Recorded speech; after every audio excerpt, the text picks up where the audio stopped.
Here's 5 tips on how you know you've made a mistake bidding at an auction. You've told the selling agent your budget. There's a number of ways or a number of strategies a selling agent can extract money from you at an auction. So that's just through normal bidding. They can use something called a vendor bid, or if the auction closes because the market value hasn't been achieved and the property is negotiated behind closed doors, the selling agent knows your budget and he knows how to push you when it comes to extracting those funds out of you, because they do that on a weekly basis when it comes to negotiating property. Not understanding the true market value of a property. Now, quite on a regular basis in Melbourne, you'll find that there are many real estate agents that advertise a property below what it's worth. And there's no better way to generate interest from the public than putting perceived value out there through an advert for a house that seems to cost a lot more or be worth a lot more anyway. So what will be the signs of this is that the property doesn't measure up on price with other properties that have recently sold in an area.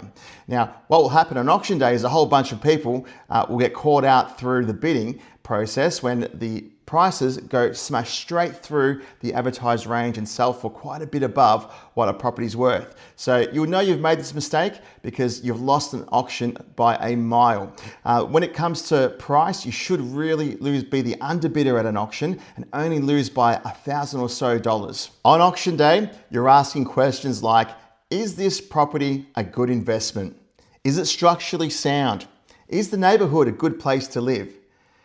These are not questions you should be asking come auction day, and you've probably missed some important points in your due diligence process. Bidding against a real estate agent when they're using vendor bids.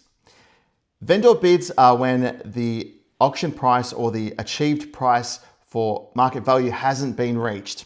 Now, the agent, if there is no other bidders out there except yourself, the agent will use this strategy to keep the auction moving, keep it interesting, keep the pressure on. Now, the important strategy to apply here is to not bid against yourself with vendor bids, because ultimately the seller is not buying the property. The agent is not buying the property. It is just bidders. So if you've locked horns with an agent through vendor bids and given him $10,000, $20,000, $30,000 more at an auction, this is a pretty big mistake. So there it is. There are my tips on how you know you've made a mistake in an auction. Now, if you want to avoid these mistakes, it's pretty simple. You just have to do a lot of due diligence when it comes to understanding what you're buying, the market that you're in, and how your property weighs up against other properties that have recently sold. Now, if you're worried about approaching agents, go to some auctions, learn how other people bid. Check out the strategies that agents use to extract more money from people. And if you attend enough auctions, you'll pretty quickly see how agents operate and how they use the conditions against the people that they're putting the property out to.